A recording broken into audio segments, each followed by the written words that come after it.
नमस्कार प्यारे दोस्तों, आप सभी का हमारे YouTube चैनल पे बहुत बहुत स्वागत है।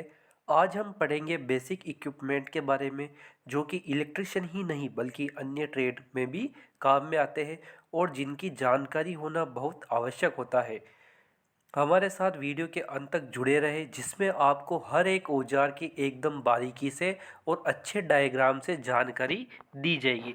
तो चलिए शुरू करते हैं, जिसमें हमारा पहला जो औजार है जिसका नाम है इंसुलेटेड कॉम्बिनेशन प्लायर। यह इलेक्ट्रिशियन का सबसे मुख्य औजार होता है, क्योंकि इसका उपयोग बहुत सी चीज़ों को करने में किया जाता है। इसकी लंबाई 150 या 200 mm होती है। इसका उपयोग तारों को काटने, मोड़ने, खींचने व मजबूती से पकड़ने में करते हैं। यह एक मल्टी टैलेंटेड टूल होता है। नेक्स्ट है हमारा, आगे चलते हैं। नेक्स्ट है हमारा इंसुलेटेड साइड कटिंग प्लायर। इसकी जो लंबाई होती है 150, 100, 200, 250 mm तक होती है। इसके एक साइड पर कटर होता है जो कि तारों को काटने में काम आता है। तो जैसा कि आपको ये दिख रहा है, तो ये क्या है, हमारा कटर जो तारों को काटने में उपयोग किया जाता है। और ये है हमारा नीचे क्या है, ये हैंडल। नेक्स्ट है हमारा राउंड नोच प्लायर। राउंड नोच प्लायर, इसके आगे का जो मुंह होता है वह लंबा व गोल होता है। यह चपटी चोंच वाला प्लायर होता है। इसका जो उपयोग है तारों के हुक व लूप बनाने में किया जाता है। कई बार एग्जाम में प्रश्न आता है कि तारों के हुक व लूप बनाने में किस प्लायर का यूज किया जाता है, तो आप क्या कहोगे, राउंड नोच प्लायर का यूज तारों के हुक व लूप बनाने में किया जाता है। नेक्स्ट है हमारा लॉन्ग नोच प्लायर। तो यह लंबे नुकीले सुई जैसी नोक वाले प्लायर होते हैं। तो आपको दिख रहा है कि जो ये है, ये क्या है, आगे से तिकोने होते हैं, नुकीले होते हैं, ये सुई के समान दिखते हैं, इसलिए इन्हें सुई जैसी नोक वाले प्लायर भी कहा जाता है। इनका उपयोग जो है विद्युत बॉक्स जैसी तंग जगहों में तारों को पकड़ने, मोड़ने, घुमाने, काटने या फ्यूज लगाने आदि में किया जाता है। तंग जगह का मतलब है कि ऐसे दुर्गम स्थान जहाँ पर कॉम्बिनेशन प्लायर काम में नहीं आता है, वहाँ पर हम लॉन्ग नोच प्लायर का उपयोग करते हैं। फिर हम चलते हैं निप्पर। निप्पर जो औजार है जिसे डायगोनल कटिंग प्लायर भी कहते हैं। इसका उपयोग तांबे एवं एल्यूमिनियम के पतले तारों को काटने के लिए किया जाता है। तो ये जो आपको दिख रहे हैं, ये कटिंग ब्लेड जो ये तारों को काटने के लिए उपयोग में लिए जाते हैं। फिर नेक्स्ट है हमारा स्निप। स्निप जिसे कतिया भी कहा जाता है, इसका उपयोग धात्विक सीटों और जीआई तार को काटने में किया जाता है। वाइंडिंग की तारों, माइका शीट और कठोर इंसुलेशन शीट को काटने में भी इसका उपयोग किया जाता है। अगर आपसे एग्जाम में प्रश्न पूछे कि धात्विक शीटों या जीआई तार को काटने में किसका उपयोग करते हैं, तो आप क्या कहोगे, वहाँ पर स्निप का। स्निप कितने प्रकार की होती है, स्निप दो प्रकार की होती है, एक होती है बेंट स्निप और एक होती है स्ट्रेंथ स्निप।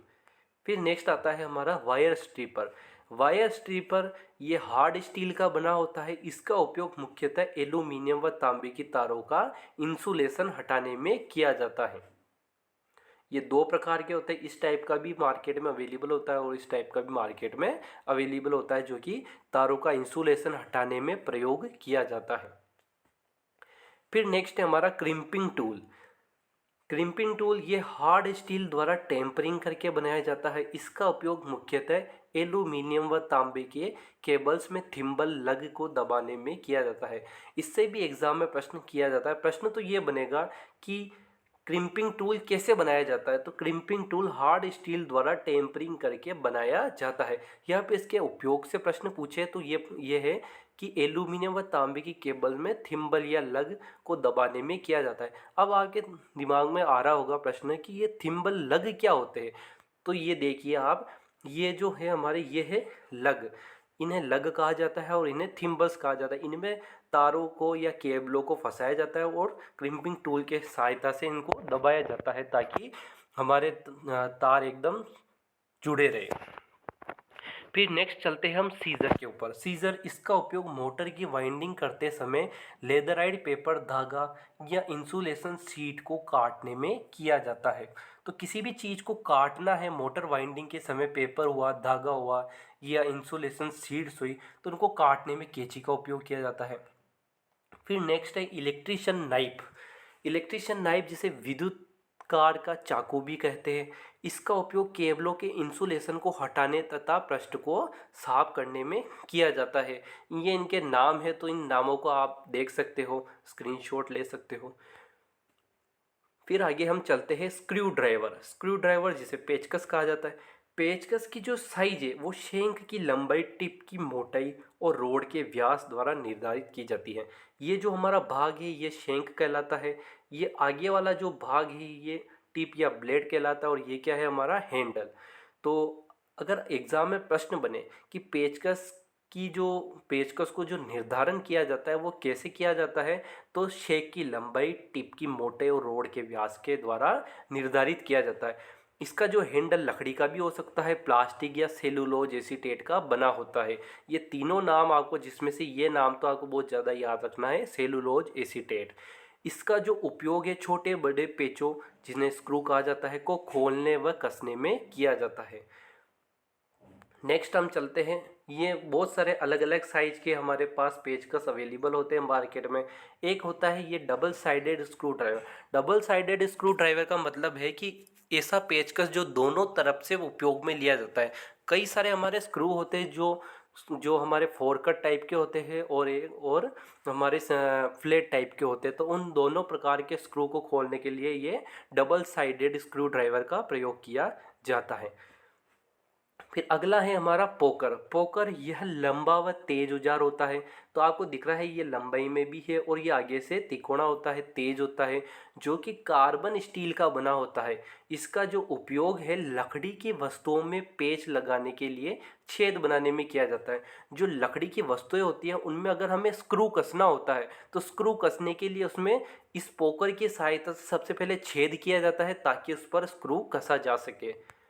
फिर हम बात करेंगे फेज टेस्टर की। फेज टेस्टर जिसे इलेक्ट्रिशियन का मित्र भी कहा जाता है, फ्रेंड भी कहा जाता है। क्यों कहा जाता है? क्योंकि ये ऐसा टूल है जो सबसे ज़्यादा प्रयोग में लिया जाता है। इसे नियोन साइन टेस्टर भी कहते हैं। क्यों कहते हैं? क्योंकि इसमें नियोन गैस से भरी एक कांच की ट्यूब होती है जिसके सिरे पर इलेक्ट्रोड होते हैं। तो आपको ये दिख रहा है कि ये है हमारा नियोन लैंप। इसके यहाँ पर ये इलेक्ट्रोड लगा हुआ है जिससे एक उच्च मान का प्रतिरोध, ये उच्च मान का एक प्रतिरोध है जो श्रेणी क्रम में इसके साथ में जुड़ा होता है। इस जो ये प्रतिरोध है इसका कार्य होता है कि ये उच्च वोल्टता पर 300 माइक्रो एम्पियर के बीच की धारा को सीमित करता है। तो अगर आपसे एग्जाम में प्रश्न पूछे कि जो हमारा फेज टेस्टर होता है, फेज टेस्टर के अंदर किस प्रकार की कांच की ट्यूब होती है, तो आप क्या कहोगे? आप नियोन गैस से भरी कांच की ट्यूब होती है। उससे जो प्रतिरोध जुड़ा होता है उच्च मान का, वो कौन से क्रम में जुड़ा होता है? तो आप क्या कहोगे? आप श्रेणी क्रम के अंदर जुड़ा हुआ होता है। उस प्रतिरोध का क्या कार्य होता है? तो आप कहोगे कि वो उच्च वोल्टता पर 300 माइक्रो एम्पियर के बीच धारा को सीमित करता है। इसका जो मेन पर्पस है, जो मेन उपयोग है, वो इसके द्वारा उपकरणों या वायरिंग की सप्लाई को टेस्ट किया जाता है। ये इसका सर्किट डायग्राम है और ये इस प्रकार का मार्केट में मिलता है। फिर हम बात करेंगे हैमर, हथौड़े के ऊपर। जो हमारे हथौड़े वो मेनली 3 प्रकार के होते हैं। एक होता है बॉल पिन हैमर, दूसरा होता है क्रॉस पिन हैमर और तीसरा होता है स्ट्रेट पिन हैमर। जो हमारा बॉल पिन हैमर होता है ये इस प्रकार के, ये आपको दिख रहा है, ये है बॉल पिन हैमर, जिसमें ऊपर का भाग ही ये पिन कहलाता है, ये वेज है, ये जो फ्लैट भाग होता है वो फेस कहलाता है, साइड वाला भाग चिक कहलाता है, और ये हैंडल। इसमें आगे इसमें एक साइड क्या होती है, बॉल के समान होती है, इसलिए इसे बॉल पिन हैमर कहा जाता है। ये इसको आपको ऐसा इस डायग्राम में दिख रहा है। इस प्रकार के हथौड़े में एक साइड बॉल के आकार की होती है। इसका उपयोग गिट्टी के लिए दीवारों में जगह बनाने या झिर्रियाँ करने, वायरिंग में क्लिप लगाने में इसका उपयोग किया जाता है। अगला है हमारा क्रॉस पिन हथौड़ा। क्रॉस पिन हैमर, इन्हें फोर्जिंग करके लोहे के द्वारा बनाया जाता है। इसके एक साइड का उपयोग लोहे की तार पत्ती को सीधा करने में किया जाता है। तो इसमें जो ये क्रॉस टाइप का बन रहा है एक साइड, इसलिए इसे क्रॉस पिन हथौड़ा कहते हैं। आप देख सकते हैं दोनों डायग्राम। बॉल टाइप में क्या है कि आगे एक साइड में बॉल बनी होती है, क्रॉस टाइप में क्रॉस के समान ऐसा कुछ बना होता है। फिर एक आता है हमारा स्ट्रेट पिन हथौड़ा। स्ट्रेट पिन हथौड़ा, इन्हें भी फोर्जिंग करके लोहे के द्वारा बनाया जाता है। इसका उपयोग कारपेंटरी, शीट मेटल आदि में किया जाता है। फिर हम बात करेंगे 4 टाइप का हैमर, क्ला हैमर। क्ला हैमर ये सबसे मेन हैमर होता है। ये इस हैमर का जो उपयोग है लकड़ी में से कील को ठोकने व निकालने में किया जाता है।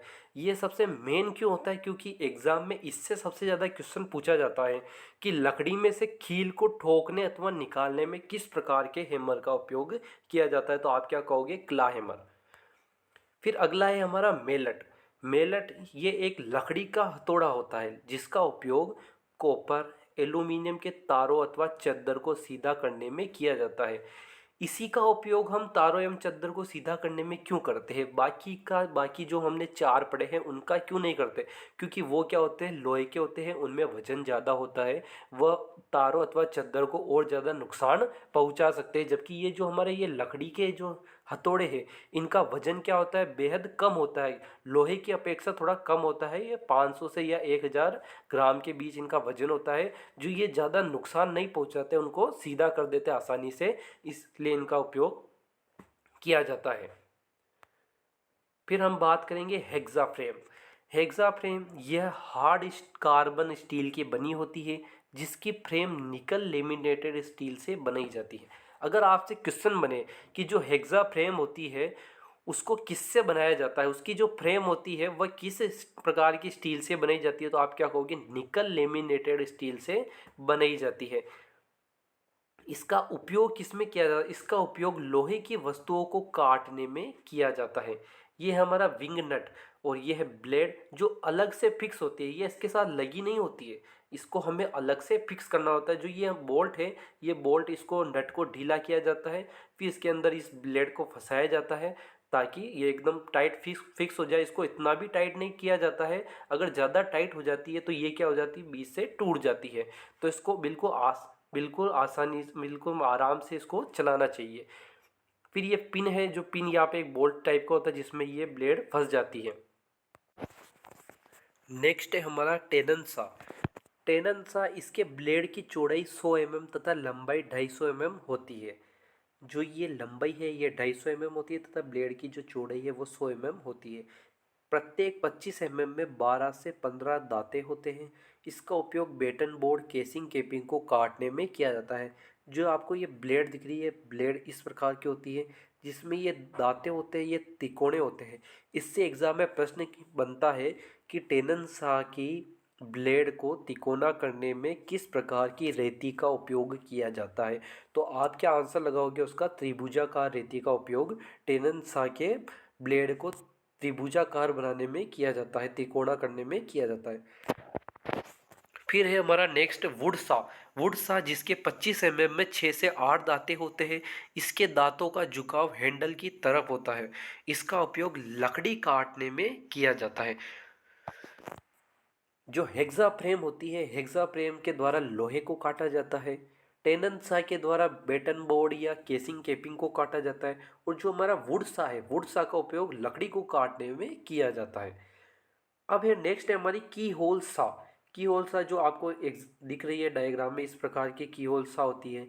यह 3 से 4 mm चौड़ी और 15 से 20 सेंटीमीटर लंबी ब्लेड वाली आरी होती है। इसका जो उपयोग है लकड़ी की आंतरिक कटिंग के लिए की होल आरी का उपयोग किया जाता है।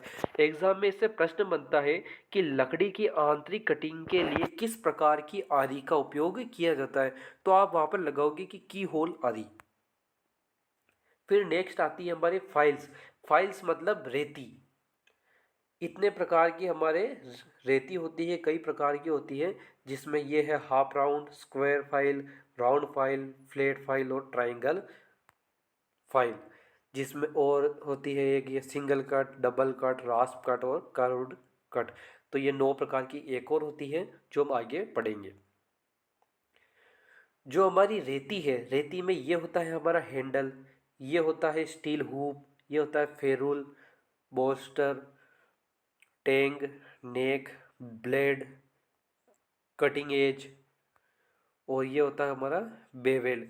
तो इससे जो डायग्राम है, इससे जो ये फेरुल है, इससे क्वेश्चन बनता है कि फेरुल का उपयोग किस लिए किया जाता है। तो जो ये फेरुल होता है, जो ये हमारा हैंडल क्या है, लकड़ी का बना होता है।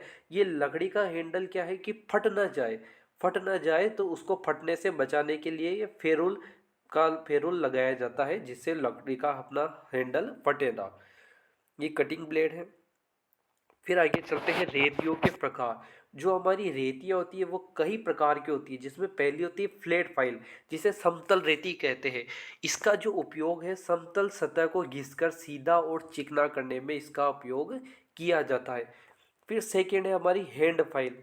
हैंड फाइल जिसे हैंड रेती भी कहते हैं, इसका उपयोग धातु के किनारों को फिनिशिंग देने के लिए किया जाता है। तीसरी हमारी स्क्वायर फाइल चौकोर रेती। इसका उपयोग चौकोर छेद स्लॉट और कोनों को सही आकार देने के लिए किया जाता है। चौथी हमारी राउंड फाइल गोल रेती। गोल छेद बड़ा करने और अंदर की सतह साफ करने के लिए राउंड फाइल का उपयोग किया जाता है। पांचवी हमारी हाफ राउंड फाइल।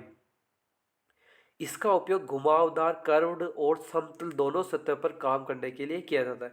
तो जो हमारी ये रेड लाइन में रेड आपको फॉन्ट में आपको जो दिख रही है दो रेती, ये सबसे ज़्यादा इंपॉर्टेंट है, क्योंकि एग्जाम में इसी से क्वेश्चन बनता है कि राउंड फाइल का उपयोग किस में किया जाता है और हाफ राउंड का किस में किया जाता है। नेक्स्ट टाइप है हमारे ट्राइंगल रेती।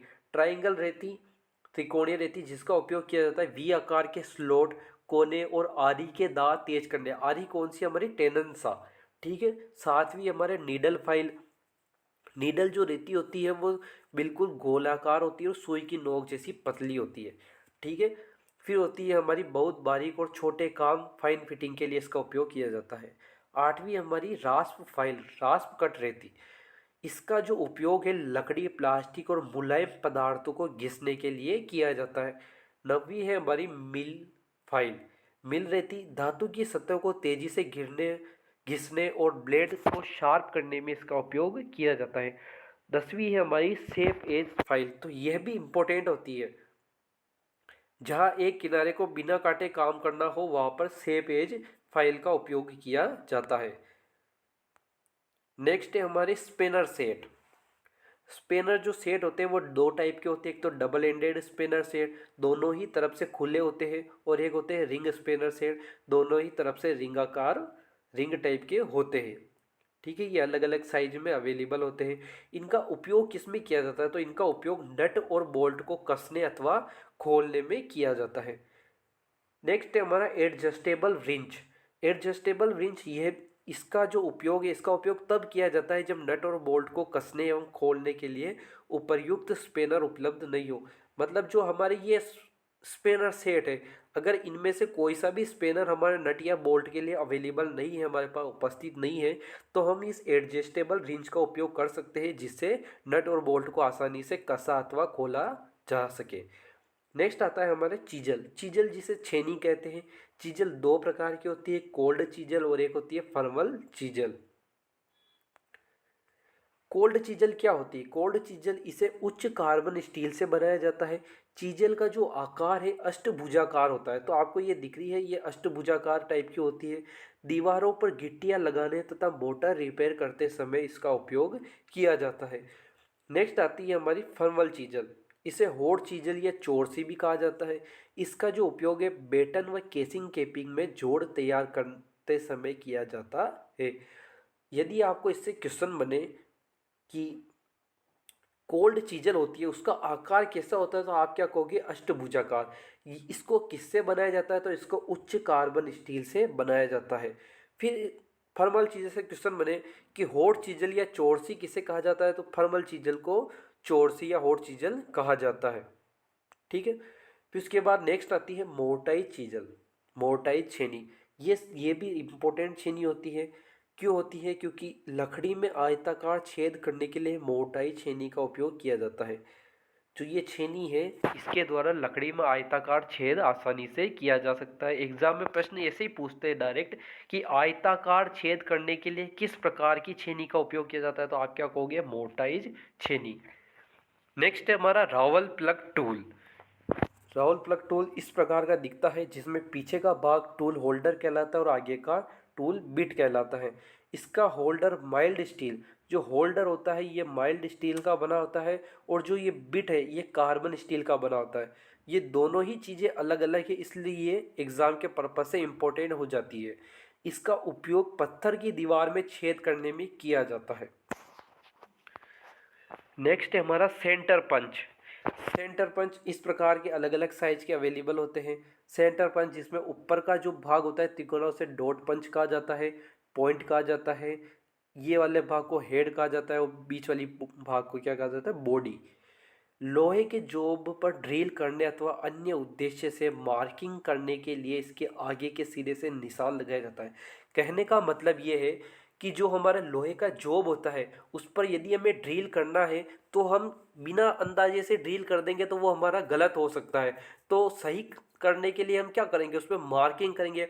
और मार्किंग, लोहे पर मार्किंग करने के लिए हम क्या करेंगे, सेंटर पंच का उपयोग करेंगे, जिससे वहाँ पर अगर निशान हो जाएगा तो वहाँ पर उस निशान वाली जगह पर मार्किंग पर हम ड्रिल कर सकते हैं। नेक्स्ट है हमारा डबल एंडेड स्क्राइबर।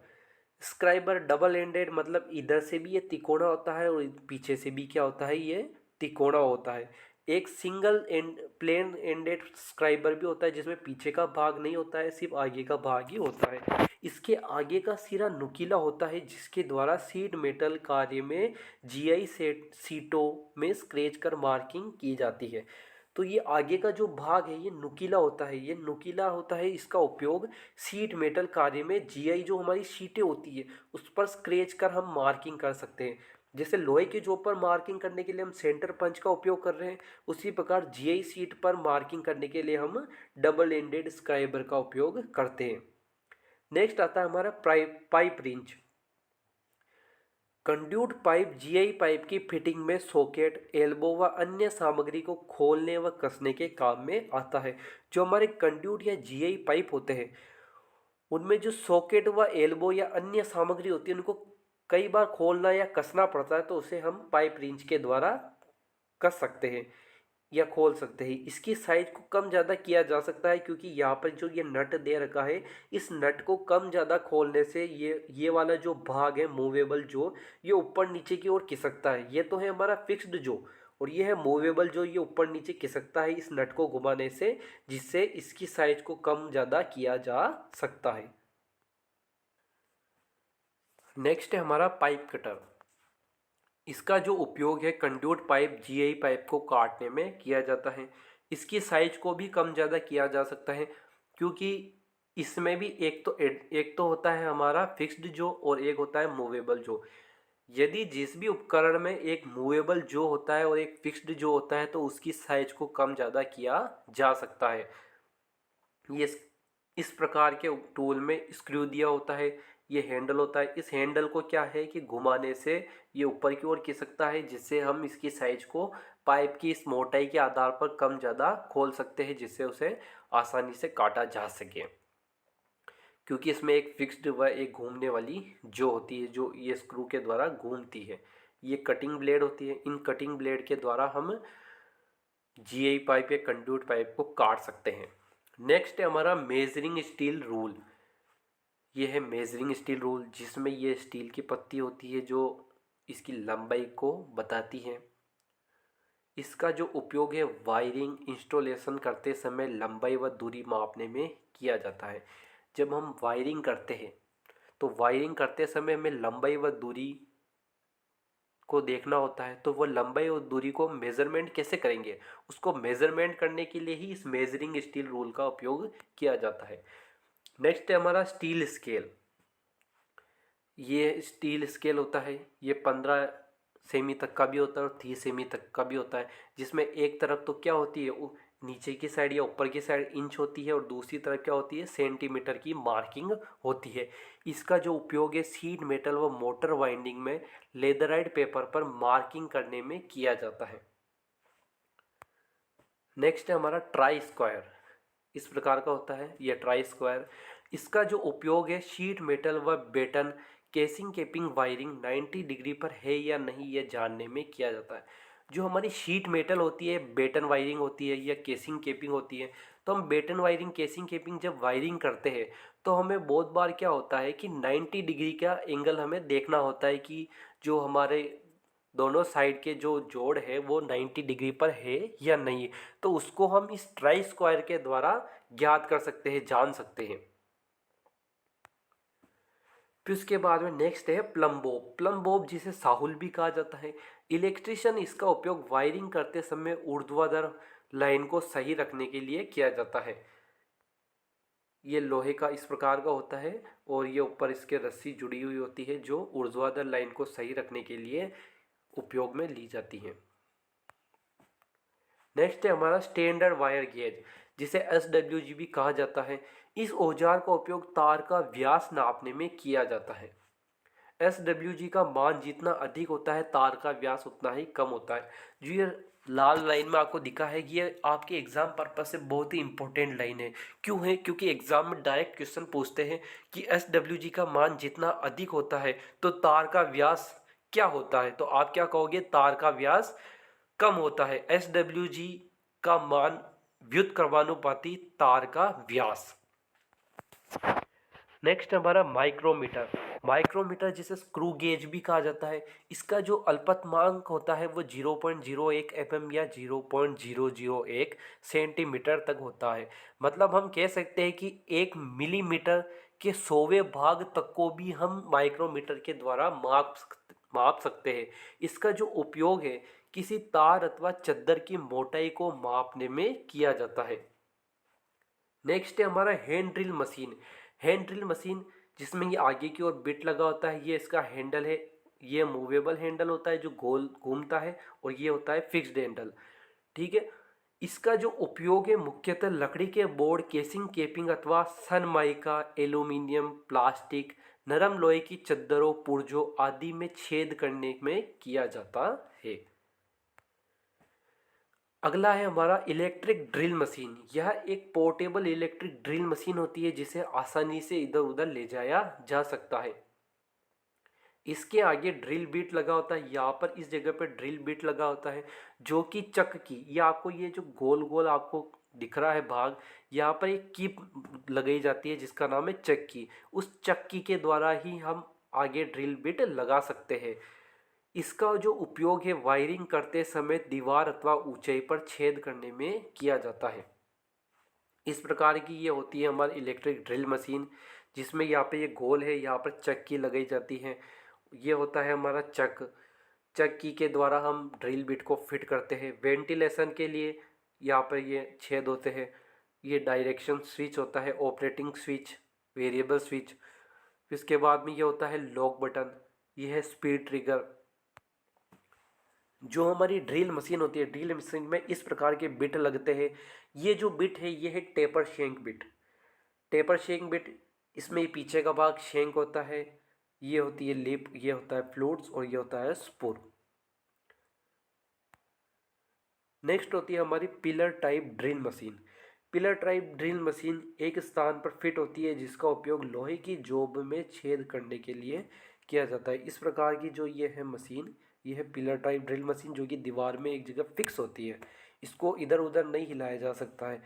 जिसको इधर उधर ले जाया जा सकता है वो होती है हमारी पोर्टेबल इलेक्ट्रिक ड्रिल मशीन, जो कि हमने पिछले ये इसके बारे में देखा। इसमें सिंगल फेज मोटर, जो ये पीछे की ओर ये मोटर लगी हुई है ये सिंगल फेज होती है। इसमें चक को ऊपर नीचे करने के लिए, जो ये हमारा ये चक है, इस चक को ऊपर नीचे करने के लिए जो ये हैंडल लगा होता है, इस हैंडल की सहायता से चक को हम ऊपर नीचे कर सकते हैं। नेक्स्ट है हमारा सोल्डरिंग आयरन। इसका उपयोग तारों और इलेक्ट्रॉनिक पार्ट्स को सोल्डर करके जोड़ने व रिपेयर करने के लिए किया जाता है। तो जो हमारी सोल्डरिंग आयरन है इसका उपयोग हम किस में करते हैं? तो जो तार होते हैं या इलेक्ट्रॉनिक्स पार्ट होते हैं उनमें कई बार क्या होता है कि जोड़ खुल जाते हैं, तो उन जोड़ को हम कसने के लिए क्या करते हैं? सोल्डर करते हैं, सोल्डरिंग करते हैं। तो सोल्डरिंग करने के लिए सोल्डरिंग वायर का उपयोग किया जाता है।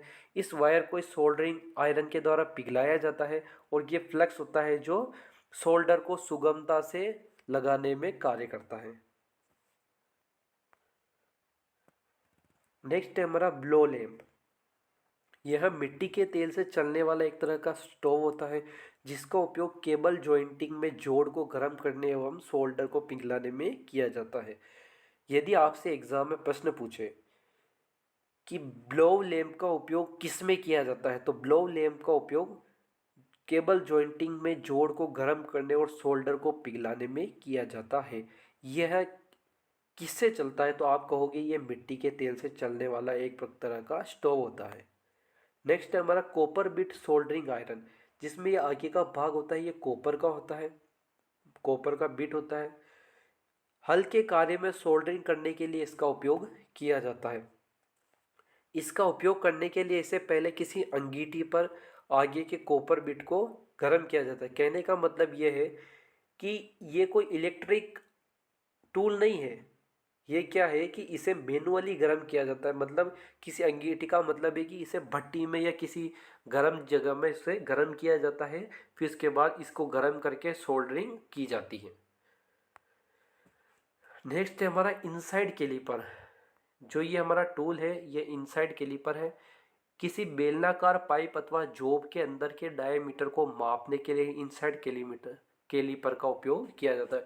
जो हमारा बेलनाकार पाइप होता है या बेलनाकार जॉब होता है उसके अंदर का अगर हमें व्यास को मापना है तो उस व्यास को मापने के लिए इनसाइड कैलीपर या हम कह सकते हैं हिंदी में आंतरिक कैलीपर का उपयोग किया जाता है। ये प्रकार टाइप का होता है जो इसके दोनों मुंह से हम व्यास को माप सकते हैं।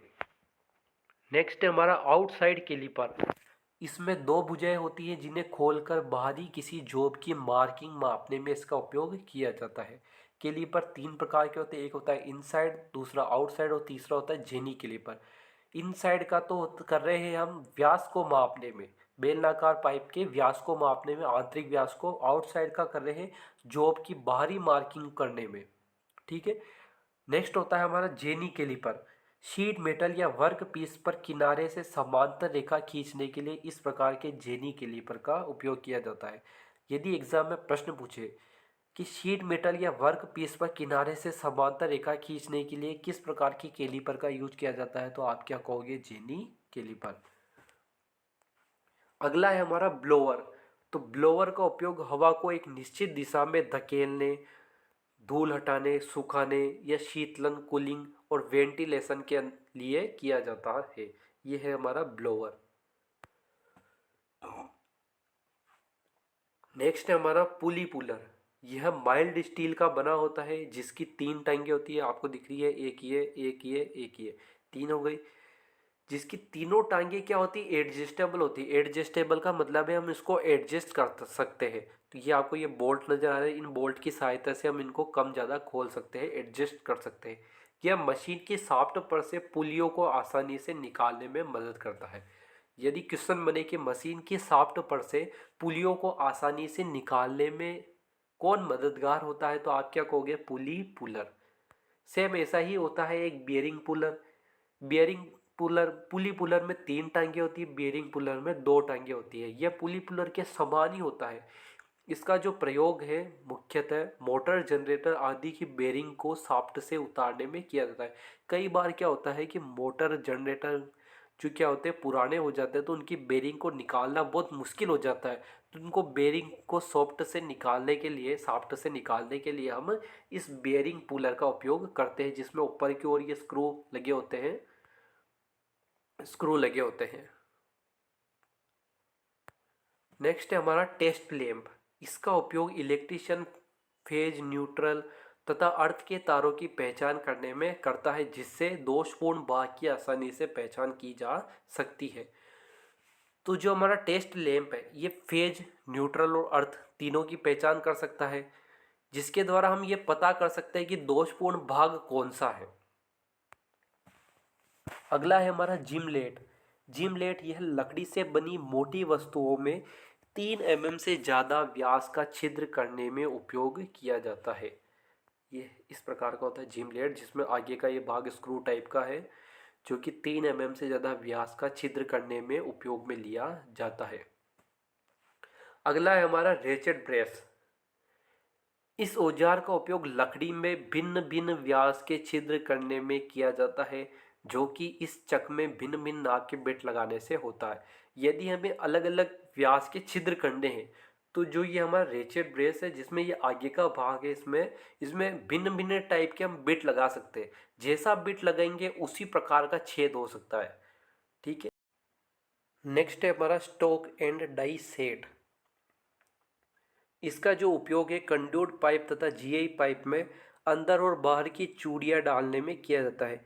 ये है स्टोक और ये होती है डाई। स्टोक कास्ट आयरन तथा डाई हार्ड कार्बन स्टील की बनी होती है। एग्जाम के लिए ये भी इम्पोर्टेंट, क्योंकि यहाँ पे दो बातें हो रही है। स्टोक कास्ट आयरन का बना होता है और डाई जो होती है वो हार्ड कार्बन स्टील की बनी होती है। इसका उपयोग किस में करते हैं हम? कंड्यूट पाइप हो या जीआई पाइप हो, जिसमें अंदर या बाहर की चूड़ियाँ काटनी हो, चूड़ियाँ डालनी हो, तो हम इसका स्टोक एंड डाई सेट का उपयोग करते हैं। नेक्स्ट आता है हमारा रीमर। रीमर टूल मुख्य रूप से ड्रिलिंग के बाद धातु की पाइपों, बक्सों और आवरणों में छेदों को चिकना और बड़ा करने का काम करते हैं, जिससे तारों को सुरक्षित रूप से खींचने और सही फिटिंग के लिए नुकीले किनारों को हटाया जा सके। जो हमारा रीमर है, तो कई बार क्या होते हैं, जो हमारे छेद होते हैं वो नुकीले होते हैं, चिकने होते हैं, तो उन्हें साफ करने या बड़ा करने में हमें परेशानी होती है। तो उसके लिए हम रिमर टूल का उपयोग करते हैं, जिससे तारों को आसानी से सुरक्षित रूप से खींचा जा सकते। यदि छेद तिकोना होगा या कह सकते हैं हम नुकीला होगा, तो हमारे जो तारों का इंसुलेशन है वो उतर सकता है या कट सकता है। तो ऐसी दुर्घटना ना हो, जिसके लिए हम क्या करते हैं, रीमर का उपयोग करते हैं, ताकि उसे आसानी से चिकना और बड़ा किया जा सकते, नुकीले किनारों को हटाया जा सके। आशा है कि हमारी वीडियो आप सभी के लिए हेल्पफुल हुई होगी। धन्यवाद।